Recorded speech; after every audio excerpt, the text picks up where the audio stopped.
राज्य मंत्री मीनाक्षी लेखी ने अमापुर में किया जनसभा को संबोधित। खबर है यूपी के कासगंज से, जहां बीते 9 वर्षों में प्रधानमंत्री नरेंद्र मोदी के नेतृत्व में देश में विकास की एक नई परिभाषा गढ़ी गई है। देश के वंचित समाज की महिलाओं के दर्द और दुख को केंद्र की मोदी सरकार व उत्तर प्रदेश की योगी सरकार ने समझा और इनके उत्थान व सशक्तिकरण के लिए कार्य किया है। विपक्षी दलें हमेशा शोषण ही किया। सरकार की उज्ज्वला गैस कनेक्शन योजना, लाडली योजना, बेटी बचाओ बेटी पढ़ाओ, सुमंगला कन्या व समेत अन्य योजनाओं ने महिला वर्ग का कल्याण किया। केंद्र में प्रधानमंत्री नरेंद्र मोदी के कुशल नेतृत्व में सेवा, सुशासन और गरीब कल्याण के 9 साल पूरे होने के उपलक्ष्य में एटा लोकसभा क्षेत्र की अमापुर विधानसभा में आयोजित जनसभा को केंद्रीय विदेश व संस्कृति राज्य मंत्री मीनाक्षी लेखी संबोधित कर रही थी। उन्होंने कहा कि 2014 के बाद प्रधानमंत्री नरेंद्र मोदी की कुशल नेतृत्व में केंद्र सरकार सेवा, समर्पण और गरीब कल्याण के लिए समर्पित रही है। कोरोना महामारी में संकट के समय कांग्रेस, सपा, बसपा व अन्य विपक्षी दल केवल राजनीति की। आज बिना भेदभाव के सरकार की विभिन्न जन कल्याणकारी योजनाओं का लाभ निचले पायदान के व्यक्ति तक पहुंच रहा है। क्षेत्रीय अध्यक्ष दुर्विजय सिंह शाक्य ने कहा कि नरेंद्र मोदी के प्रधानमंत्री बनने के बाद देश में लाभार्थियों ने तमाम जातिगण समीकरणों को तोड़ दिया है। डबल इंजन की भाजपा सरकार ने उत्तर प्रदेश को उत्तम प्रदेश बनाने का काम किया है। सांसद राजवीर सिंह ने कहा कि योगी आदित्यनाथ के नेतृत्व प्रदेश में गुंडा माफिया व अपराधियों पर कार्रवाई हो रही है। सपा और बसपा में गुंडा और अपराधियों को संरक्षण में मिलता था।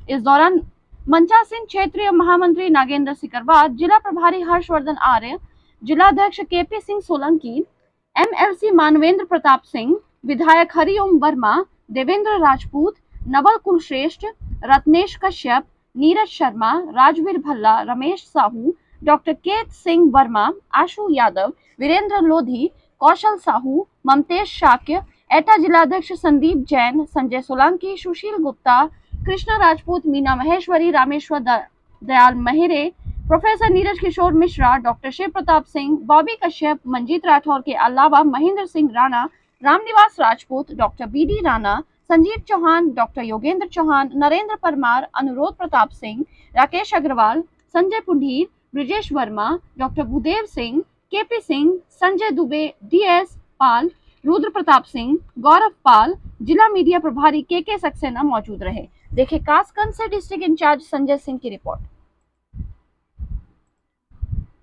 कासगंज के लोग ही पता करते हैं और जैसे जैसे चुनाव आएगा तो और ज्यादा गर्मी बढ़ने वाली।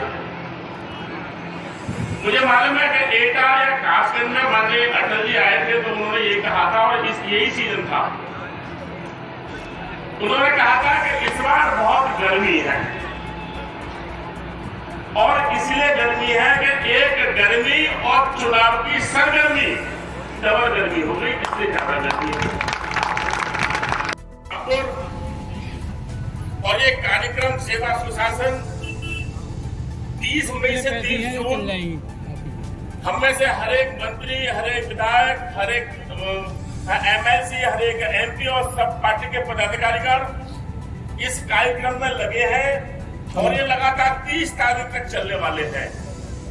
सबका साथ, सबका विकास का नारा माननीय प्रधानमंत्री जी ने दिया था, वो हमने जमीन पर उतार के दिखाया है। और एटा और कासगंज, एटा थोड़ा पिछड़ा है, कासगंज थोड़ा सा ठीक है, लेकिन एटा और कासगंज माने कहिए कि लोकसभा एटा अब पिछड़ी लाइन में नहीं है, बल्कि अग्रणी लाइन में आकर खड़े होने का काम किया है और वो इस देश के प्रधानमंत्री और इस प्रदेश के मुख्यमंत्री की वजह से है। और जितनी योजनाएं हैं हमने की जाएगी। परिवार, आप लोग सोच सकते थे कि 22,000 से ज्यादा मकान आप लोगों को दिए जाएंगे, पर आपके क्षेत्र को मिले और वो संभव हुआ क्योंकि केंद्र में मोदी जी बैठे हैं और प्रदेश में योगी जी बैठे हैं। तो अगर कोई विचार मोदी जी का होता है तो योगी जी उसको हैं। अमीरों की बात हो तो उसमें सबसे गरीब महिलाएं होगी, कि बच्चा पैदा होता है तो उसको भोजन की जरूरत होती है और भोजन के साथ ही उसको शौच की भी जरूरत होती है। तो जब ये बात हर एक व्यक्ति को पता है तो शौचालय की जरूरत होती है, किसी को पता नहीं था क्या? पता था या नहीं? पता था ना।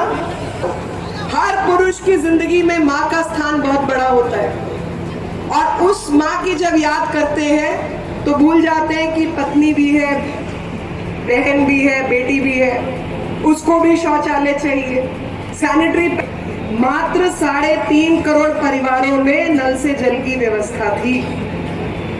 अब 9 वर्षों के अंदर 13 करोड़ परिवारों में नल से जल की व्यवस्था हो चुकी है और बाकी परिवारों में काम चल रहा है।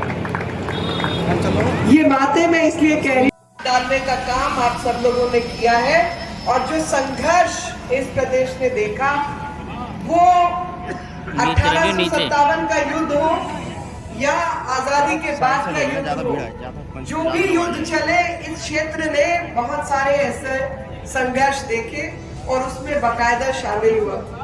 आज जब अवंतीबाई जी की मूर्ति मुझे दी गई, जब भगवान राम की मूर्ति मुझे दी गई, तो मुझे लिए अपना खून बहाया इस देश की आजादी में शामिल होने के लिए। ऐसी वीरांगना के नाम पर इस क्षेत्र ने आना चाहिए कि नहीं आना चाहिए? भ्रष्टाचार मुक्त भारत का निर्माण होना चाहिए कि नहीं होना चाहिए? नहीं बनना चाहिए।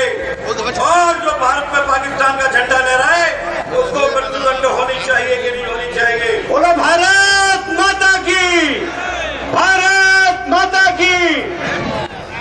की अध्यक्ष बहन श्रीमती रत्नेश कश्यप जी एवं समस्त मंच पर उपस्थित पार्टी के बहुत ही सीनियर नेता, यहाँ सामने सभागार में बैठे हुए सभी माताएं, बहनें, भाइयों और बहनों, आप सबको ध्यान में है 30 मई को देश के लोकप्रिय प्रधानमंत्री आदरणीय नरेंद्र मोदी जी को प्रधानमंत्री के रूप में देश की सेवा करते हुए 9 वर्ष पूरे हुए हैं।